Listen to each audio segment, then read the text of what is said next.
Chez les GG, nous pensons comme JMJ. Dire la vérité. La vérité, qu'elle plaise ou qu'elle blesse, est une pertinente attitude de sagesse.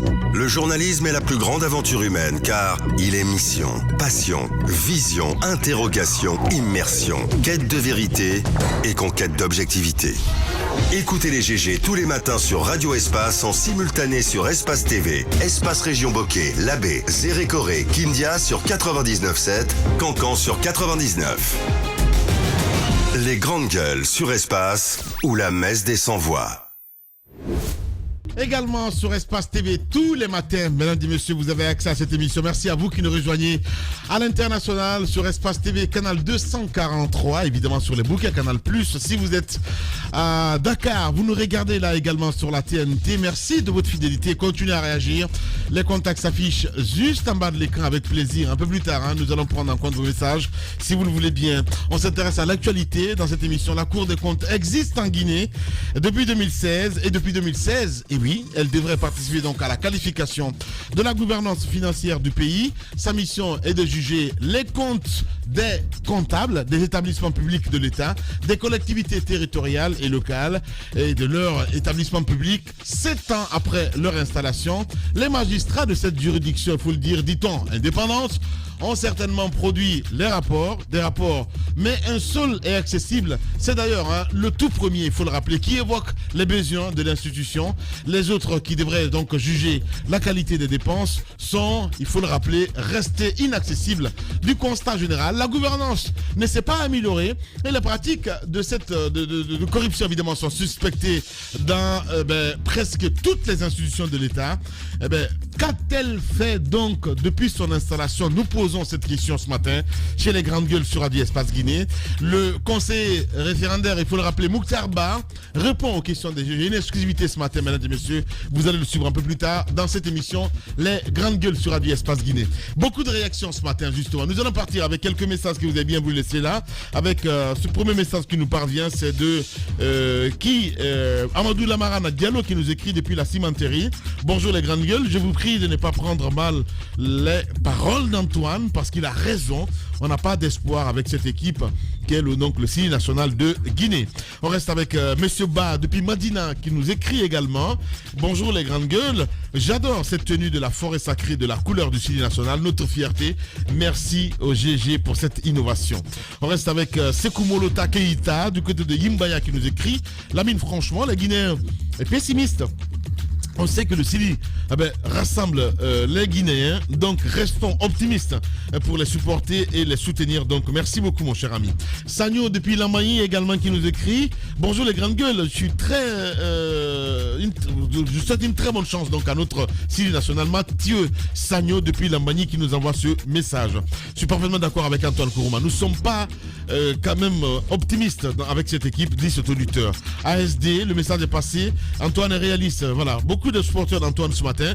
Ibrahima Amadou Diallo vous écrit depuis Concasseur. Soutenons donc notre équipe nationale, dit cet auditeur. Vous êtes très très nombreux évidemment à nous écrire ce matin. Nous allons essayer de basculer, si vous le voulez bien, sur le 657 39 13 13 avec Ahmed de Paris évidemment qui nous écrit ce matin. Qu'est-ce qu'il dit Ahmed? Bonjour Lamine, bonjour à toute l'équipe. Nous souhaitons une bonne chance au CIL national de Guinée. Tout le peuple est debout derrière son équipe. Elle brillera pour cette nation un temps qui a tant besoin, voilà, dit Ahmed de Paris, Mes chaleureuses salutations donc à mon grand Malik Kébé, Ahmed Sekou Kamara, Ahmed de Paris, donc président de l'AGD, qui nous envoie ce message. Merci beaucoup mon cher Ahmed. On va rester dans le ciel avec ces auditeurs. Vous êtes très très très nombreux ce matin à nous écrire évidemment, avec qui également qui nous écrit, c'est notre ami non, c'est plutôt Camille Condé évidemment qui nous fait parvenir vos messages sur Twitter, avec Moussa Kanu Français Condé qui nous écrit ce matin sur Twitter. Un proverbe malinké nous enseigne que lorsqu'on accouche d'un serpent et on attache donc à la hanche, dit cet auditeur, pour dire que le patriotisme nous oblige de s'aligner et soutenir donc notre 11 national. Allez les gars, on est fiers de vous, dit Moussa Kanu Français Condé qui nous envoie ce message. Aboubacar Cadro qui nous écrit également. Bonjour les grandes gueules. Moi je crois que cette équipe a du potentiel. Nous demandons donc juste aux joueurs de s'appliquer à fond avec la volonté, tout est possible, dit cet auditeur. Merci beaucoup. On a cet autre également, Bas Survivor, qui nous écrit: le Sili manquait d'organisation, de professionnalisme, de projet, de jeu. Kaba travaille, met des nouvelles idées en place, il innove, même si on n'a pas l'effectif du Sénégal et de l'Algérie. Donc il dit, qu'est-ce qu'il dit, le 3-5-2 est un bon schéma. Voilà, si on peut enlever ça sur l'écran du côté de la régie, ça serait bien, parce que voilà, ça cache un petit peu. Allez, on y va avec Mamadou. Salut Bachir Diallo également, qui nous écrit sur Twitter. Bonjour Lamine, bonjour à toute l'équipe. Ce qui me fait peur avec le Sili national, c'est qu'ils peuvent bien jouer tout au long du match et lâcher donc à la dernière minute, dit cet auditeur. Merci beaucoup mon cher ami. On passe à ce autre message également. Kerno Idrissa Diallo qui nous écrit: bonjour Lamine, bonjour à toute l'équipe.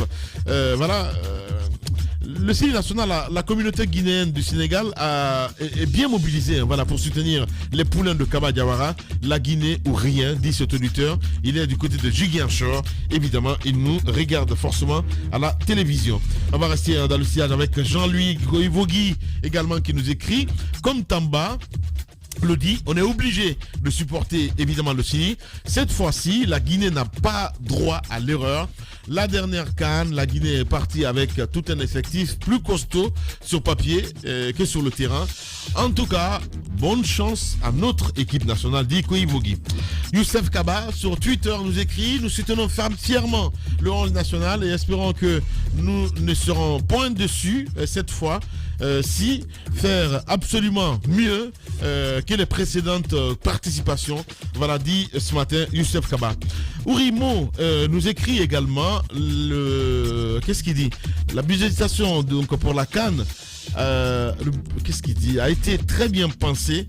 Elle limite donc les pertes en cas de contre-performance, tout en garantissant une bonne rémunération en cas de bon parcours. Voilà, dit cet auditeur. Tout est entre les mains des joueurs. Nous restons avec Bakary Itala Kourouma également, qui nous écrit: bonjour Lamine, bonjour à toute la team. J'adore vos tenues ce matin et le décor extraordinaire. Allez, la victoire à nous. Moi, je conseille donc à tous de suivre donc les matchs du Sili avec l'eau glacée et du paracétamol à côté. On ne sait jamais, dit cet auditeur. DTS également nous écrit: bonjour les grands gueules, à mon avis, ce Sili était vraiment terrible. Même si tu dis, moi je m'en fous de cette équipe, mais quand il joue automatiquement, tu tombes dedans. Nous sommes tous Sili, dit cet auditeur. Voilà. Avec qui est également Seikou Wora nous écrit également sur Twitter: bonjour Lamine, le Sili ira loin, Inch'Allah, dit cet auditeur. Il a confiance. Merci mon cher ami. On reste avec Boubacar Diallo qui nous dit également: dites à EDG Électricité de Guinée de ne pas couper le courant. Voilà, le message est passé. Et on reste avec Diste Fano Camara également, qui nous écrit: à mon avis, c'est très tôt de critiquer l'équipe. Voilà, le mieux ils ont réussi donc à gagner le dernier match, voilà, il veut dire, de préparation, dit cet auditeur. Merci. Allez, beaucoup de réactions ce matin. Continuez à le faire. On va revenir un peu plus tard évidemment sur vos messages si vous le voulez bien. On parle géopolitique ce matin, Yaya. On part au Mali, on le sait très bien. C'est tombé hier.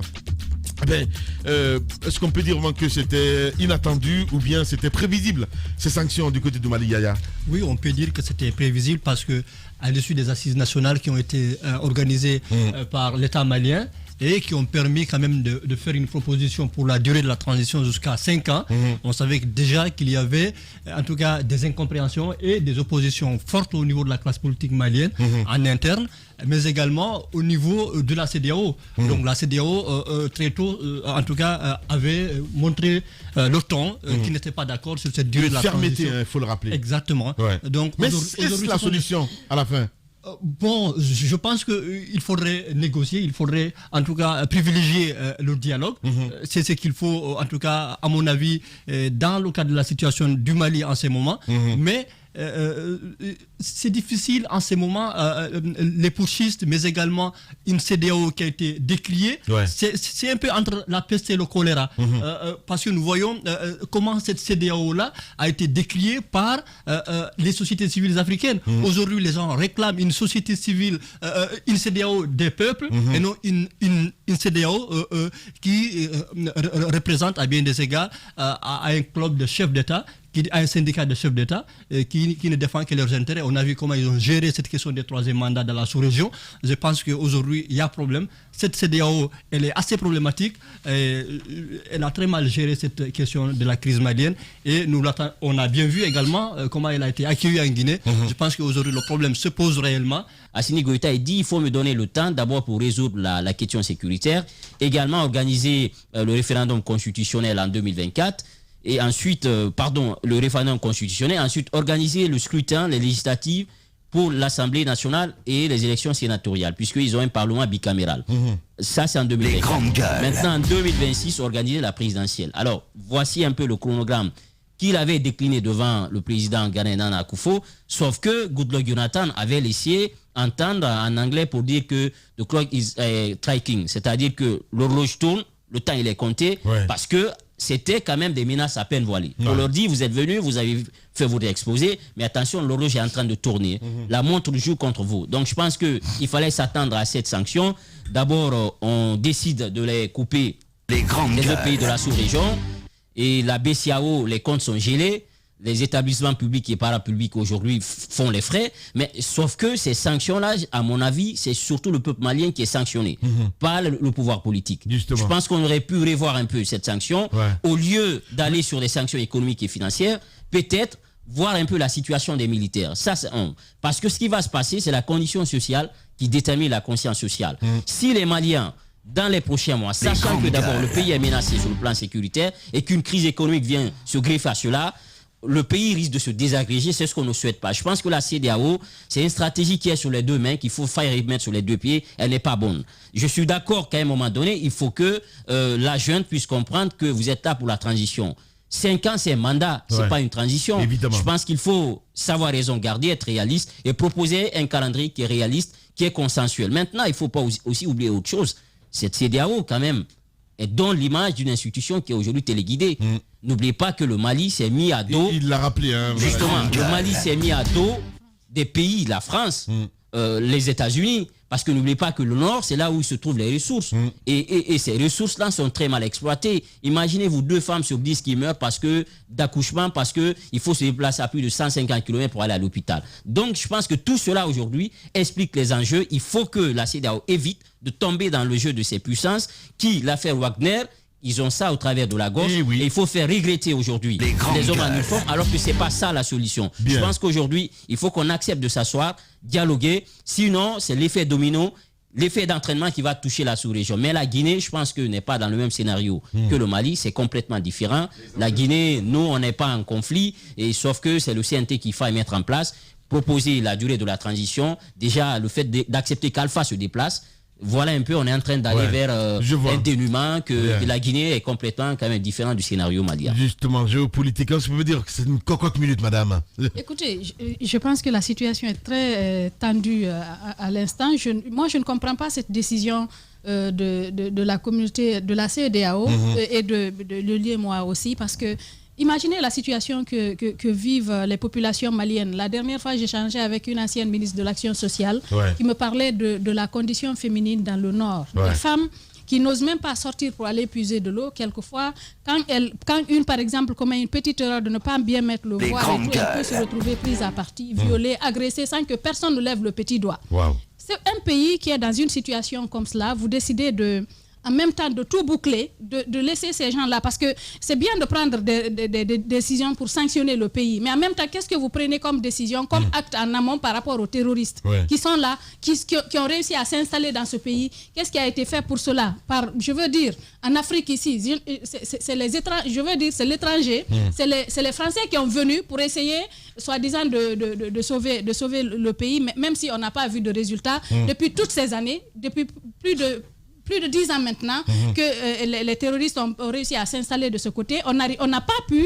on n'a pas réussi à les bouter hors des frontières maliennes. Ça a plutôt créé une sorte de stabilité pour ces terroristes-là qui ont pratiquement envahi tous les Sahel à partir de l'Algérie jusqu'en Afrique de l'Ouest ici, d'où la crainte pour les autres pays. Moi, je pense qu'il fallait plutôt mettre l'accent sur les militaires qui sont au pouvoir. Essayer de dialoguer, essayer de faire en sorte qu'ils reviennent à de meilleurs sentiments parce que je pense que le fait de bloquer le pays comme ça risque de compliquer la situation humanitaire. Ouais. Parce que c'est difficile, d'autant plus que la France est mise, comme on appelle, le Mali s'est mis à dos. La France, et vous avez, comme on a dit, les Russes qui vont prendre... Quand on dit les Russes, c'est pas l'État russe. Ouais. Et vous connaissez la situation. Donc, ça risque d'être très compliqué. Si on ne fait pas attention, ça risque d'éclabousser, comme on appelle, toute la sous-région. Et donc, il faudrait faire très attention. On a vu la réponse caustique des autorités maliennes par rapport à ces décisions qui ont été prises. Je pense qu'en essayant de dialoguer, en même temps, ce serait mieux parce qu'on est dans une situation difficile. Ce qu'il faut faire, je pense qu'il faut travailler en amont. On l'a dit, la CEDEAO, elle fait toujours le médecin après la mort. Ouais. Il faut faire en sorte qu'on aille vers une CEDEAO des peuples qui prennent en compte... En fait, en amont, on aurait pu sanctionner des chefs d'État qui violent les textes de loi en vigueur dans leur pays, qu'on les suspende, qu'on les isole. Quand par exemple un chef d'État dit je vais modifier la constitution, en fait la sanction c'est là, parce que tout commence là-bas. Sauf que dans le cas malien, Ibeka était dans son mandat. Oui, mais il était dans son mandat, c'est vrai, mais il y a eu des couacs, il y a eu des dérives, il y a eu des problèmes qui ont poussé au putsch. Justement, il faudrait que, en fait, qu'on arrête de penser à des hommes providentiels parce que quand un homme est là, on pense que si lui il quitte, ça ne va pas marcher. C'est ce que la transition, les militaires veulent essayer de faire. Ça peut marcher sans eux s'ils organisent bien la situation, qu'ils ne s'étendent pas quand même sur 5 ans. 5 ans, je me dis que c'est trop. Il faudrait essayer de raccourcir les choses, faire au moins 2 ans, organiser les choses et mettre un civil au pouvoir. Ça pourrait éviter ce qu'on est en train de vivre aujourd'hui. Justement, voilà, dans un instant, nous allons partir sur le terrain d'où nous allons joindre évidemment Mamadou Ismaïla Konaté. Il est avocat barreau de Paris et ancien ministre garde des Sceaux du côté du Mali. Allez-y, mon cher Tamba. Alors,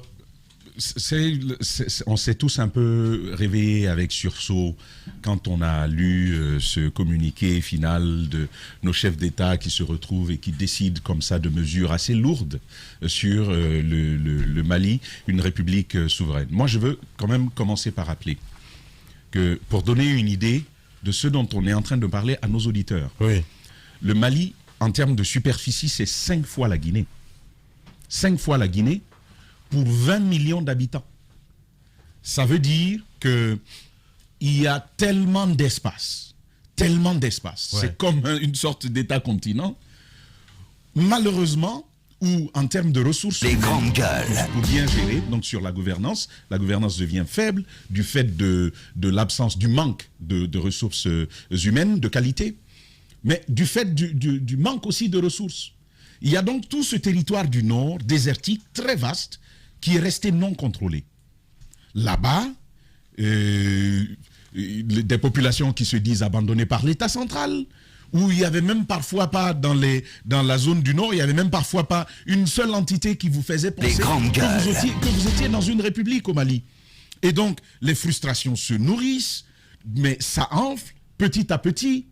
Des exclusions sont ainsi brandies. C'est ce qui fait que finalement, ça trouve un terreau fertile pour la montée de ces groupes extrémistes et terroristes du côté du Mali.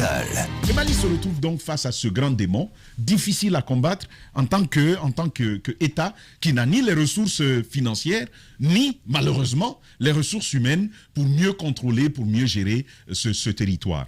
Ça s'est empiré d'année en année. C'est pas une histoire d'aujourd'hui.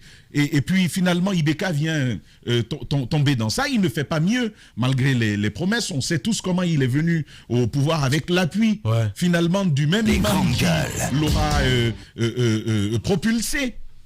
L'imam Diko. On se retrouve dans une telle situation. Les populations ne font pas confiance à leur système de gouvernance. La gouvernance même est perdue face à ça. La main est permanemment tendue à la fois vers la France, l'Allemagne, en tout cas ces pays, y compris la Suisse aussi, l'Union européenne, on n'en parle pas. Le G5 Sahel est mis en place. Le Mali veut se retourner vers le G5 Sahel, mais on voit que ça ne peut pas fonctionner, vu que le G5 Sahel lui-même fonctionne sur la base de ces aides-là. La CEDEAO, on sait ce que c'est. Les amis l'ont dit, moi je ne veux même pas trop m'étendre là-dessus. Il ne faut pas voir la CEDEAO dans cette démarche, il faut voir la France dans ces sanctions que nous sommes en train... Oui, voilà. Mais voilà, maintenant que nous avons 2 Français ici, voilà. mais on vous le dit, Fier, mais on vous le dit, on vous le dit encore. Oui. Moi je vois même pas la CEDEAO. C'est trop facile. Mais C'est trop facile. je peux terminer. Le nègre est toujours comme ça. Est-ce que je peux C'est terminer? jamais de sa faute. Est-ce que je peux C'est terminer? jamais de notre faute. Est-ce que je peux C'est toujours terminer? la France, l'Allemagne ou les États-Unis. Ah, mais tu Il sais- finit, s'il Non, te plaît. Sérieux. Mais laisse-moi J'en ai terminer. soupé de ce discours. Est-ce Non, mais que c'est tu bon peux- là. Laisse-le finir, s'il te plaît. Vas-y. Tu peux souper, tu peux... Vous êtes fatigant tu peux avec goûter, votre tu peux victimisation. tout faire comme tu veux. Mais laisse-le finir. Allez, vas-y, mon cher ami. Moi, c'est même pas... La France, Non, encore la France. toujours la France, Toujours. pas- Il y a notre anti-français à mes côtés. Jacques Liwale. Non, on le voit venir. Allez-y. Mais vous savez, Oui.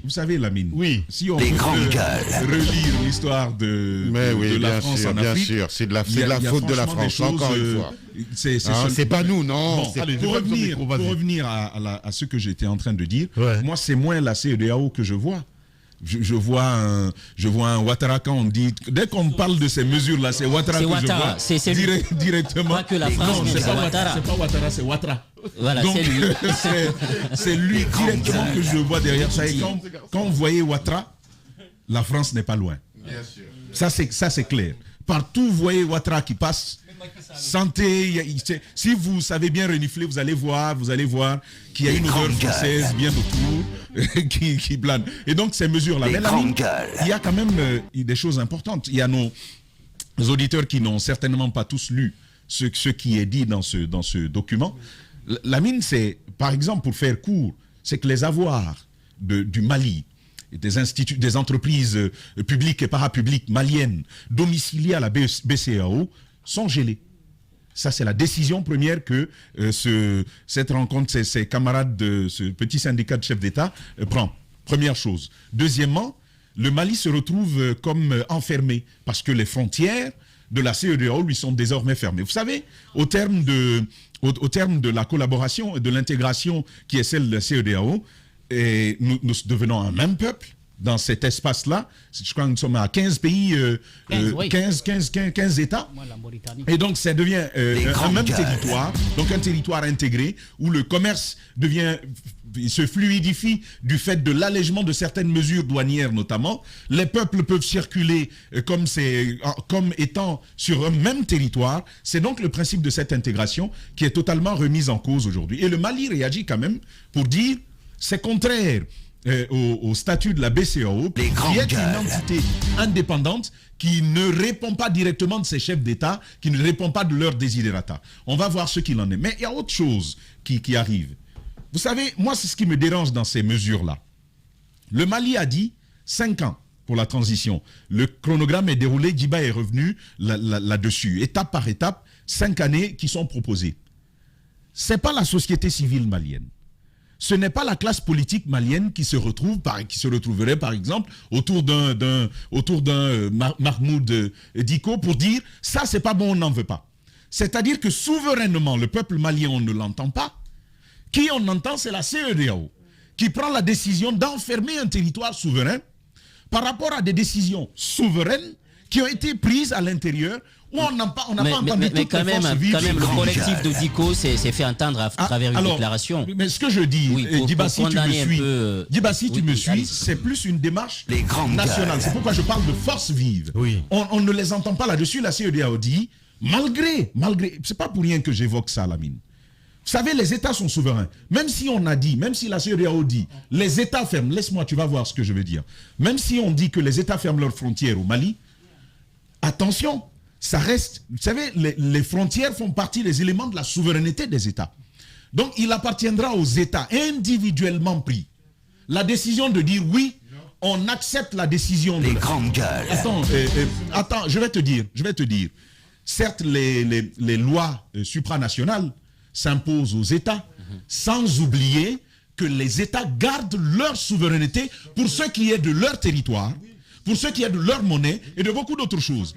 Tu prendras la parole tout à l'heure. Sauf que quand tu adhères à la CEDEAO, tu renies une partie de ta souveraineté. Attends, on est soit dans un... Attends, soit on est dans un système d'État-nation, soit on est dans un système fédéraliste où la CEDEAO prime, les lois de la CEDEAO priment sur les États. Écoute, mon cher Ahmed, savais-tu qu'on n'avait pas besoin de présenter sa carte d'identité particulière, une carte d'identité particulière. Oui. La carte d'identité nationale guinéenne aurait suffi simplement à traverser les frontières sans payer. Normalement. Mais sais-tu que les États nous imposent de payer? Oui, bien. Ça veut dire, donc, pas normal. Laisse-moi terminer. Ce n'est pas normal. Ça veut dire qu'il y a le principe supranational, mais il y a que les États qui gardent leur souveraineté. Malheureusement, c'est le cas. La libre circulation des biens et des personnes a été votée et ratifiée par les États. Mais elle ne fonctionne pas toujours comme ça. C'est pas normal, on est d'accord. Je veux te dire, si Alpha Condé a réussi son histoire de 3e mandat, c'est en invoquant cela. C'est cette fameuse histoire de souveraineté. Donc, Ahmed, il ne faut pas oublier ça. Donc, pour terminer, et c'est ce que je ne comprends pas dans la décision, dans la démarche du Mali, même si je suis très partant de ce qui a été fait, la mine, ils auraient pu, avant de rappeler leur personnel diplomatique, à mon avis, ils auraient pu engager des négociations avec les États individuellement pris. Ça aurait pu garder une fenêtre quand même ouverte pour le Mali sur certains États qui le voudraient. Ouattara, ça, on sait que c'est mort. Mais il y a des États où ça aurait pu fonctionner. Je pense au Libéria, je pense à la CEDEAO, et c'est ce qui m'amène à poser la question. Est-ce qu'il s'agit d'une ratification entière de tous les autres chefs d'État présents? C'est la question que je pose. Bien. Non, Lamine. Non, ce que je veux te dire, est-ce que sur le document, tu as la certitude que tous les États ont ratifié ce communiqué final? Je ne pense pas. Mais la question n'est même pas là. J'attends de savoir ce qu'il en est. La question n'est même pas là. On aurait pu, avant de rappeler le personnel diplomatique, engager des négociations. Et de toute manière, je sais... où les États adhèrent à la CEDEAO, ils sont obligés d'appliquer les lois de la CEDEAO. Et de toute manière, encore une fois, moi, je suis réaliste. Ahmed, je suis réaliste. Il y a ce qui est écrit dans les documents, il y a ce qui se fait. Et donc, en terminant, je sais que ça reste une belle fenêtre par ailleurs. Papa, je crois. Et ça ouvre une belle voie pour le commerce, notamment maritime, avec le Mali. On avait déjà vu que le Sénégal avait raflé la bonne part de la marchandise malienne. Ça passait final, ça transitait par Dakar. Si le Sénégal se plie à cette volonté, ça veut dire que le commerce malien va devoir retourner sa ligne en Guinée et ce sera tout bénéf pour nos deux pays. Merci beaucoup, Tamba Zakari Milimono. Allez-y, mon cher Jacques Lewa. Le temps pour notre technicien de joindre Mamadou Ismaël Konaté qui va terminer dans un instant. Allez-y. Il y a quand même une situation assez complexe aujourd'hui. La situation du Mali, il y a la question politique, mais il y a la question sécuritaire. Et je crois le ministère de l'administration du territoire qui a apporté cette réponse au nom de l'État malien a quand même rappelé un fait. Quelque chose qui peut être observé, bien entendu, ou vérifié plutôt, parce qu'il dit la CEDEAO ne se préoccupe que du fait politique. Elle ne se préoccupe pas de la question sécuritaire. Et sur le plan sécuritaire, il note quelque part que depuis que la junte est là, les attaques ont diminué, ce qui n'était pas le cas avant qu'il n'y arrive. Donc, clair, la junte est mieux que le régime civil. Le problème, c'est une question sécuritaire. Parce qu'il y a quand même des actes forts qui ont été pris. Avec Ibeka, nous étions plutôt dans la coopération avec l'armée française et ensuite les Nations Unies avec les pays africains qui apportaient leur contingent. Mais également le G5 Sahel qui a été mis en place et qui était tenu en grande partie par, je crois, le Tchad. Finalement, la junte arrive au pouvoir et essaye d'engager d'abord des actions maliennes, donc pilotées donc par l'armée malienne, mais en même temps, cette histoire de Wagner qui est interprétée diversement. Mais si finalement, les autorités maliennes sont en train d'obtenir, n'est-ce pas, des résultats aujourd'hui. Pour le Malien, il va se poser une seule question. Est-ce que c'est la sécurité ou bien le président civil? C'est aujourd'hui ça la question. La CEDEAO peut tout naturellement invoquer les questions de gouvernance, invoquer les questions, c'est pas moi, mais ça va, de respect de la démocratie, Donc, ce sont des questions qui peuvent être posées à ce niveau. Mais que pense le Malien aujourd'hui? Est-ce que c'est de faire en sorte que la sécurité qui n'est plus là soit, ou alors c'est de batailler pour aller vers tout simplement une élection, après on en sort.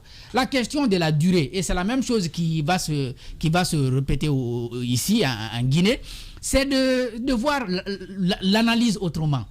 Est-ce qu'on va d'abord dire notre transition c'est pour une année et on essaye de loger dans les une année les actions qu'on a à mener, ou alors c'est le contraire qu'on fait, comme Assimi Goïta l'a fait, c'est-à-dire il identifie clairement ce qu'il veut faire pendant la transition, si ce sont les élections, si c'est n'est-ce pas la démarche sécuritaire pour plutôt récupérer le nord du Mali avant d'organiser les élections, parce que ça n'a pas été fait en 2012. Quand on a chassé ATT du pouvoir, on s'est précipité pour organiser les élections avant de récupérer le territoire des mains des terroristes et des rebelles de l'Azawad. Donc Ibeka arrive à la tête d'un pays... Et dans la communication du ministre des Affaires étrangères malien devant le président Nana Akufo, il a dit d'abord dans leur chronogramme, c'était la question sécuritaire. De les permettre de résoudre d'abord cette épineuse question. Parce que Ibeka arrive au pouvoir, finalement, il avait combien de régions à gérer?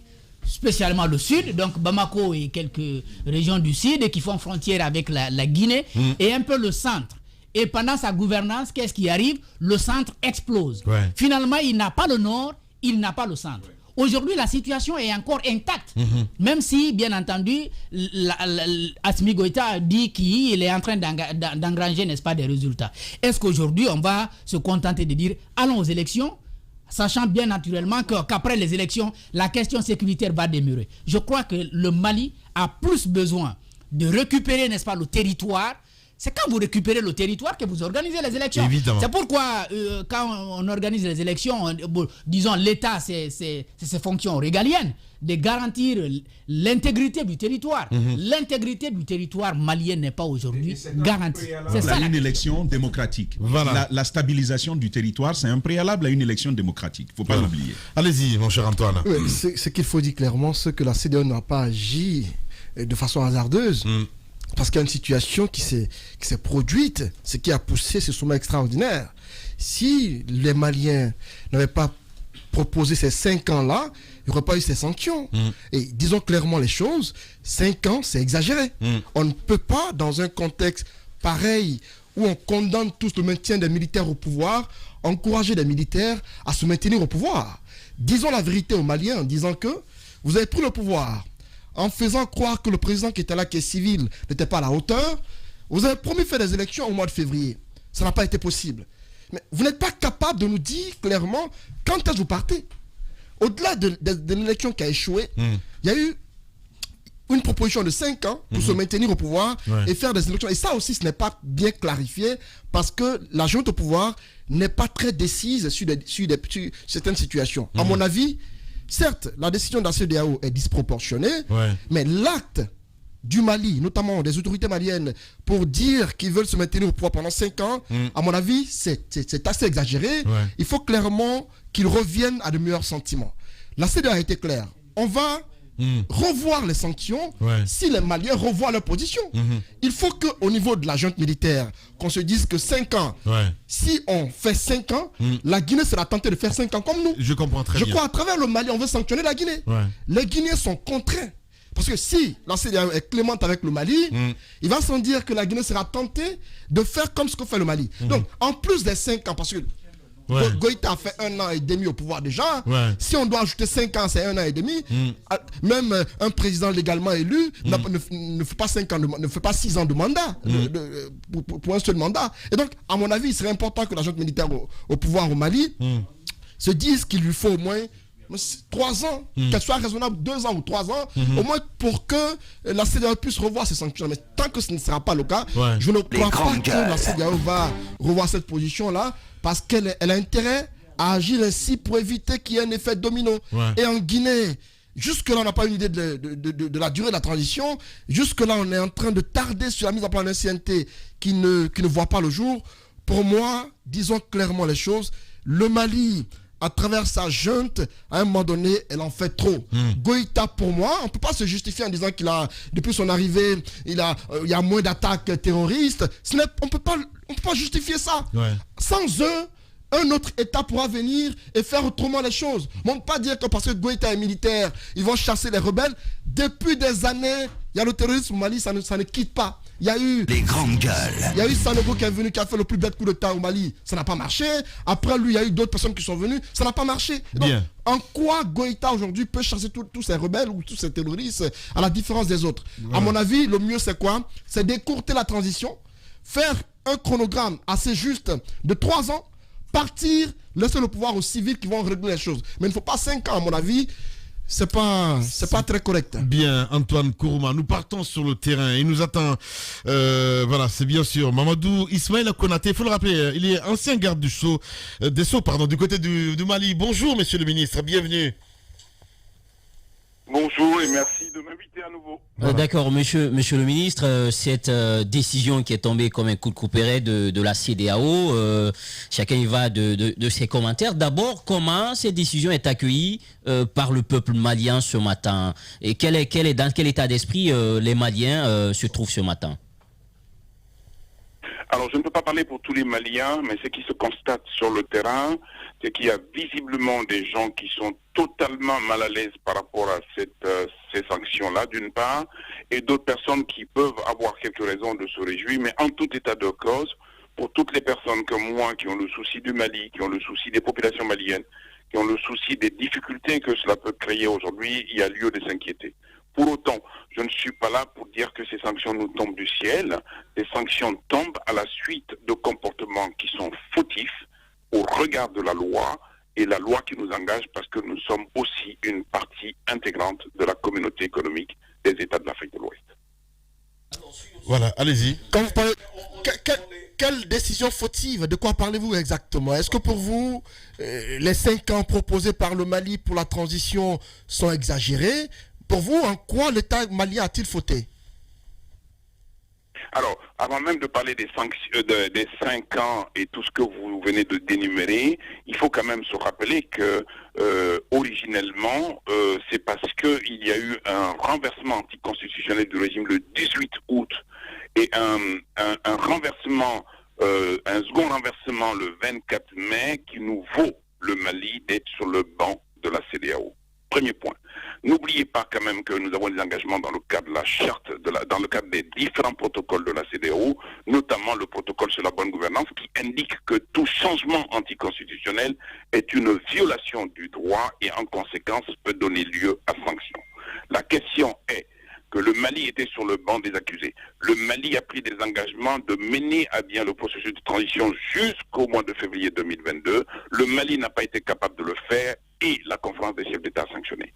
Sur la question des 5 ans, c'est totalement incongru. Il ne faut pas avoir fait des études de droit ou de droit constitutionnel pour se dire aujourd'hui qu'un régime qui par nature est issu d'un renversement anticonstitutionnel du pouvoir se prévaut de prendre 5 ans pour décider du Mali, pour décider de l'avenir du Mali. Quelque chose est incongru.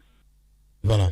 Allez-y, mon cher Tamba. Alors, monsieur le ministre, c'est sur la question de la durée de la transition, c'est naturellement discutable.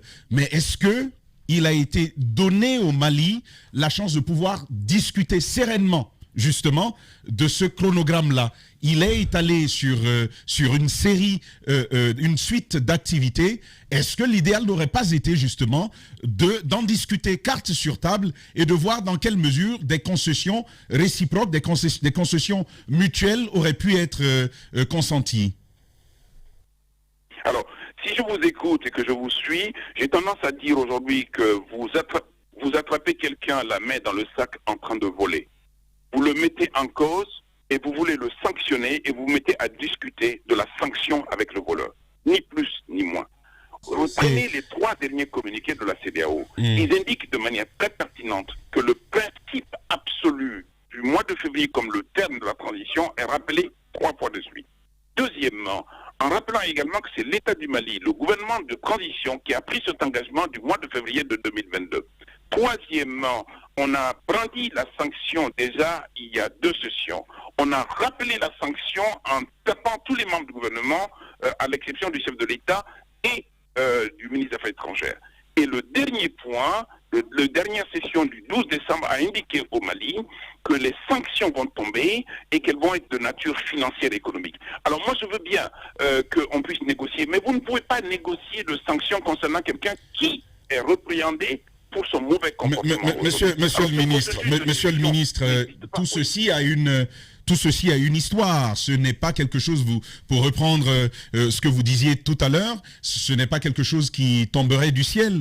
C'est cette même CEDEAO qui est capable de proposer 5 mois, comme elle l'a fait par exemple dans le cas guinéen, 5 mois de durée 6 mois de durée de transition. C'est comme si on n'avait pas en face les défis auxquels ces États étaient confrontés, la question sécuritaire, et puis plus loin, monsieur le ministre, et c'est ce que nous disions ce matin dans ce studio, vous pouvez nous corriger si nous avons tort, comme dans le cas guinéen, il y a par exemple la possibilité que des forces vives, donc le Mali, dans toute sa composante sociale et politique, qui se réuniraient, qui diraient à la junte, 5 ans c'est trop, nous n'en voulons pas. À ce moment-là, la CEDEAO viendrait tout simplement endosser une position malienne bien légitime. Mais est-ce bien le cas aujourd'hui au Mali? Non mais la question c'est qu'on est en situation de trouble. On n'est pas en situation de légalité, on n'est pas en situation de légitimité. Quand vous parlez du peuple, ce n'est qu'une partie du peuple. C'est ça le vrai débat. Aujourd'hui, on a réuni soi-disant les assises nationales de la refondation au Mali. En indiquant qu'en ce qui concerne la durée de la transition, les assises ont proposé une durée minimale de 6 mois et une durée maximale de 5 ans. Vous voyez, on se prend pour le peuple à vouloir parler pour le peuple alors qu'on n'est pas le peuple du tout. Entre 6 mois minimum et 5 ans, le gouvernement de transition a décidé de prendre les 5 ans, premièrement. Deuxièmement, en 48 heures, le gouvernement de transition qui parlait au nom du peuple s'est substitué au peuple pour proposer une durée de 24 mois. Ça aurait poussé encore qu'ils auraient proposé une durée de 6 mois. Personne ne peut se prendre pour le peuple. La réalité aujourd'hui, c'est que dans des situations comme celle-ci, faisons confiance à un certain nombre d'institutions. Bien évidemment qu'ils ne sont pas sans réponse. Et je sais bien aujourd'hui que la CEDEAO qui dit rouge aujourd'hui est capable de dire vert. Mais c'est parce que vous avez une appréciation de la CEDEAO comme s'il s'agissait de situations objectives. Ce sont des autorités politiques. C'est la situation du moment qu'ils prennent en compte et c'est en fonction de cette situation qu'ils réagissent. Il n'y a aucune objectivité. Pour tous ceux qui connaissent le contexte politique aujourd'hui, ils réagissent avec les nerfs, ils réagissent avec les phénomènes. Par exemple, moi je trouve particulièrement que les sanctions sont lourdes, sont graves, parce qu'on a sanctionné, 1, le coup d'État du 18 août, 2, le processus qui a été renversé le 24 mai, et 3, on a sanctionné également l'attitude du gouvernement de transition de la République du Mali qui a donné l'impression aujourd'hui de véritablement jouer, et ils ont joué, et ils ont perdu. J'ai l'impression, monsieur le, on fait pas de cadeau dans ce studio. J'ai l'impression, monsieur le ministre, que la CEDEAO s'est enfermée dans les principes. La condamnation de principe, les premières sanctions, c'est vraiment processionnel. Aujourd'hui, on en est à une mesure qui va plutôt tomber sur tous les Maliens. Est-ce qu'il n'aurait pas été plus judicieux pour la CEDEAO de s'humaniser, d'être réaliste, de considérer la situation malienne comme une situation qu'il faut traiter comme elle l'est, au cas par cas, non pas comme un pays qui devrait subir une sanction d'avance écrite? Je suis tout à fait d'accord avec vous. Et c'est pour ça que les sanctions sont tombées. Sur le principe, elles ne sont pas condamnables, mais sur l'ampleur des sanctions, elles sont lourdes et elles risquent d'avoir l'effet inverse. Par rapport à cela, c'est au Mali, gouvernement de transition d'une part, société civile et toutes les sociétés maliennes de s'impliquer aujourd'hui dans la vraie démarche de mettre en place, une transition qui soit digne des Maliens que nous sommes, c'est-à-dire une transition vertueuse. Deuxièmement, que l'on se batte aujourd'hui pour lever ces sanctions-là en rappelant à la CEDEAO que la lourdeur de ces sanctions ne va pas frapper un gouvernement de transition, mais va frapper plutôt des Maliens qui vont souffrir.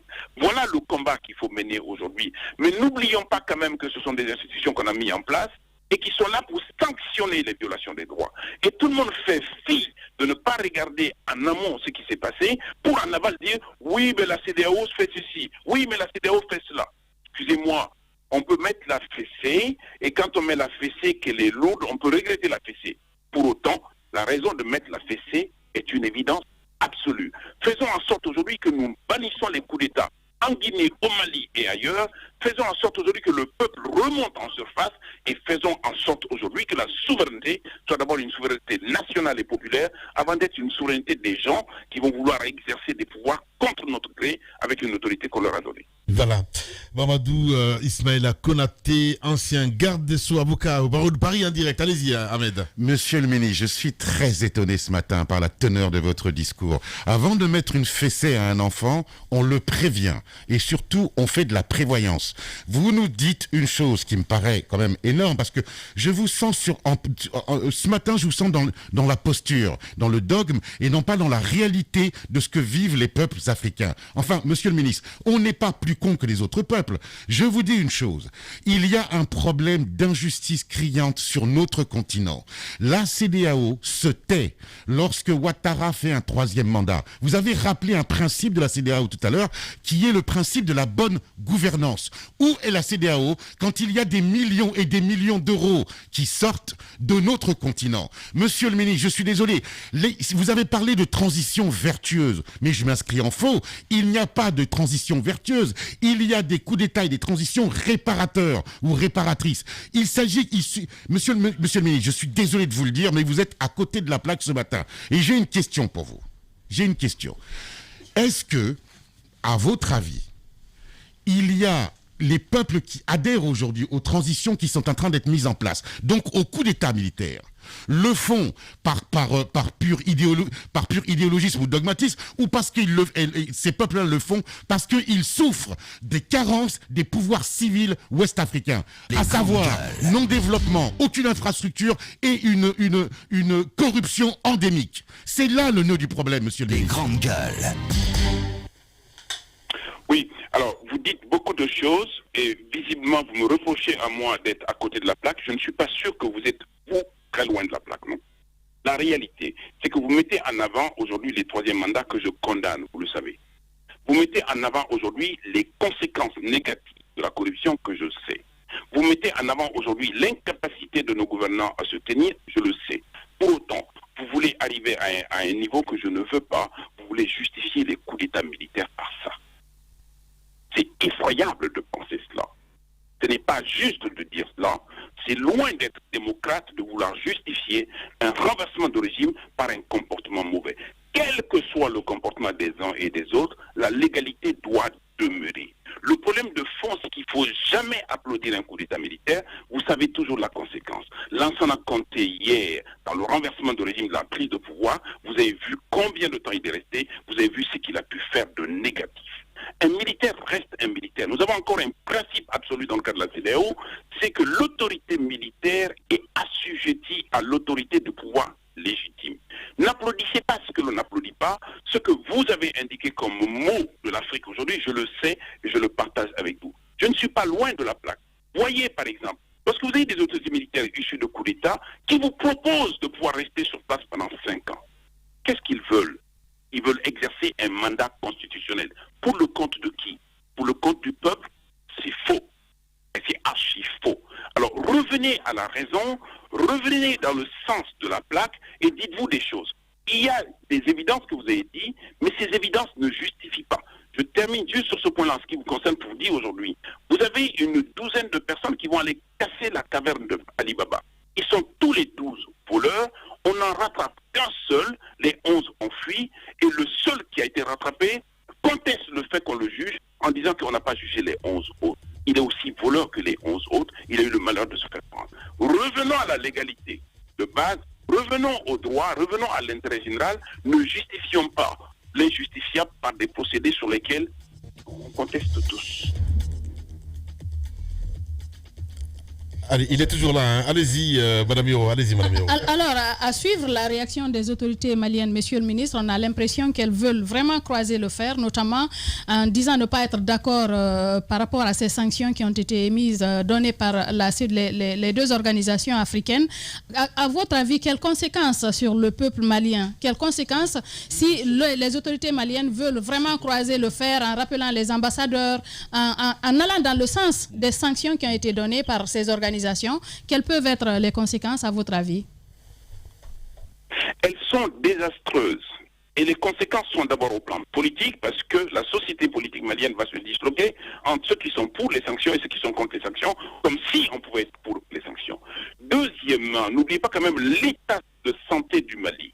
D'abord, Covid persiste, le pays est disloqué au plan sécuritaire avec les difficultés que nous connaissons aujourd'hui. La réalité, c'est que vous, au lieu d'aller en va-t-en-guerre aujourd'hui, moi j'aurais compris que le gouvernement de la République du Mali aurait passé la nuit dernière, d'abord réunir un conseil des ministres extraordinaire pour analyser les sanctions d'une part et éventuellement trouver la riposte qui ne soit pas la riposte guerrière. Parce que celui qui va souffrir, c'est vraiment le peuple du Mali dans toute sa globalité aujourd'hui. Vous savez aujourd'hui que l'institution d'émission de la monnaie, la BCEAO, ne donne plus aucune autorisation, n'exécute plus aucun ordre au Mali. Premier point. Deuxième point, la fermeture des frontières aujourd'hui fait qu'un certain nombre de Maliens et de non-Maliens sont bloqués sur le territoire du Mali ou sont bloqués à l'extérieur du Mali, ne peuvent pas rentrer. Et troisièmement, cette psychose qui est causée aujourd'hui au Mali, on n'a pas l'air de prendre toute la mesure. Moi, je ne suis pas sûr que la contestation de l'ampleur des sanctions ne doit pas amener aujourd'hui à riposter sur le même plan, parce que le Mali ne se bat pas contre un État. Le Mali se bat dans le cadre de la CEDEAO contre 15 États. Le Mali se bat dans le cadre de l'UEMOA contre 7 autres États. Et aujourd'hui, les seules frontières qui peuvent éventuellement nous donner l'occasion de sortir, c'est la Guinée, à la condition que la Guinée, en tant qu'État partie de la CEDEAO, ne joue pas le jeu, c'est la Mauritanie et c'est l'Algérie. Alors, côté Mauritanie, c'est infesté de terrorisme. Côté Algérie, c'est infesté de terrorisme. Et jusqu'à présent, nos échanges avec ces deux pays, ne serait-ce que au niveau frontalier, c'est de la contrebande à ce niveau. Vous voyez? Donc, aujourd'hui, il faut mettre la balle à terre. Il faut que l'État du Mali et les deux institutions reprennent très vite les couloirs de la diplomatie pour se parler, pour que d'abord le peuple du Mali ne souffre pas, et ensuite que cette affaire ne s'envenime pas, et ensuite que nous n'allons pas vers l'explosion. Voilà. Que nous n'ayons pas vers l'explosion. Mamadou Ismaël Konaté, il faut le rappeler, un avocat au barreau de Paris, ancien ministre garde des Sceaux. Il parle de la Guinée, Jacques Léoal aussi. La Guinée doit donner l'exemple. Parce que ici, on attend un peu. Hein. Oui, ici également, on ne connaît pas encore la durée. Les militaires prennent tout leur temps. Et peut-être dans la situation actuelle du Mali, s'il y a un pays qui pourrait ne pas se plier aux injonctions de la CEDEAO, on pense premièrement d'abord à la Guinée parce que ce n'est pas un pouvoir civil. Votre observation sur cela, sur la politique guinéenne aujourd'hui pendant cette transition, mais je vous ramène aussi au Mali sur... Le cas guinéen, est-ce que les deux même ne se consultent pas? Je parle de Goïta et de Doumbouya. Bon, là... Des sanctions... Bah oui. Pardon. Et de la survenue de ces sanctions, oui. Il a été prévenu, je crois, 2-3 jours avant que les sanctions ne tombent. Monsieur le ministre parlera là-dessus, mais en même temps, je vous ramène finalement sur la sécurité, les questions sécuritaires du Mali. Le gouvernement, dans sa réponse, dit qu'il est plutôt en train de faire des efforts sur ce plan-là. Vous qui êtes malien, quelle observation vous faites aujourd'hui sur le terrain? Avez-vous confiance dans la lutte que mènent les militaires contre le terrorisme, ou plutôt au gouvernement civil? Vous avez quelques années derrière vous avec Ibeka. Oui, mais vous savez que la question sécuritaire n'est pas une question de militaire ou de civil, ce n'est pas une question nationale, c'est même une question internationale. Moi, je veux bien que des gens aujourd'hui mettent en avant des efforts qui sont déployés sur le terrain en vue de juguler les questions d'insécurité sur le terrain. Pour autant, on ne peut pas en 2 jours dire que des efforts ont pu donner des résultats. Non, la réalité, c'est que nous sommes dans un ensemble communautaire. Quiconque prendra le risque de se mettre en main, la communauté prend des risques énormes. D'abord, sur le plan politique, ensuite sur le plan sécuritaire. La question au Mali de sécurité vaut pour la Guinée, vaut pour le Sénégal. Ce qu'il faut craindre, c'est que le Guinée ne soit pas constitutif d'un risque énorme pour nos autres voisins. Vous savez, une bombe qui saute à la frontière de Guinée a de fortes chances de résonner à Kankan. Et quand il résonne à Kankan, il y a de fortes chances que les terroristes qui sont à l'origine de cette explosion progressent sur Kankan. Tout le monde est menacé aujourd'hui. Et c'est pour cela que je ne comprends pas cette intransigeance à vouloir aller au mur. Moi, je veux bien me battre, mais je veux me battre en ayant véritablement pris la mesure de mes moyens et de mes capacités à agir ou à ne pas agir. Notre sort est lié. C'est lié au plan économique, c'est lié au plan financier, c'est lié au plan politique, c'est lié au plan sécuritaire. Donc aujourd'hui, encore une fois, j'en appelle à mettre la balle à terre, j'en appelle à prendre conscience des uns et des autres, j'en appelle aux responsabilités des uns et des autres. C'est vrai qu'une dynamique doit se mettre en place aujourd'hui vis-à-vis de la CEDEAO pour leur dire aujourd'hui que ces sanctions, en tant que telles, sur leur principe, sont néfastes. Même si aujourd'hui ces sanctions interviennent. Alors vous dites aujourd'hui que les sanctions, l'État du Mali n'a pas été prévenu. C'est pas juste. Prenez les 3 derniers communiqués de la CEDEAO. Depuis le mois de septembre, la CEDEAO alerte à ce niveau. Alors je ne peux pas non plus comprendre que l'on soit derrière des autorités nationales qui vont au mur et qu'on se mette derrière pour les applaudir, pour dire vous avez raison. Aucun nationalisme, aucun patriotisme de mauvaise aloi ne peut m'amener aujourd'hui à fermer les yeux. Je suis conscient des limites de la communauté internationale, y compris de la CEDEAO. Je suis conscient également des bevues de la CEDEAO, notamment en Côte d'Ivoire. Je sais que cette CEDEAO n'est pas là quand on pille les caisses du trésor public. Je sais qu'elle n'est pas là quand on est bastonné pour des engagements politiques. Je sais qu'elle n'est pas là lorsque la fraude électorale prend le pas surtout. Pour autant, on fait avec les seins de la maman que l'on a. Évidemment. Allez, le moteur allumé. Vous nous donnez quelques secondes, environ 45 secondes, on revient. Les GG, les grandes gueules, Radio Espace Guinée. Notre démocratie, la démocratie guinéenne, qualifie de basse intensité le fait que ces hommes, quand ils sont dans l'opposition, font d'abord semblant d'en avoir pris conscience, puis font l'inverse de ce qu'ils avaient promis une fois arrivés au pouvoir. Restons vigilants, car le pouvoir, c'est vous, le peuple.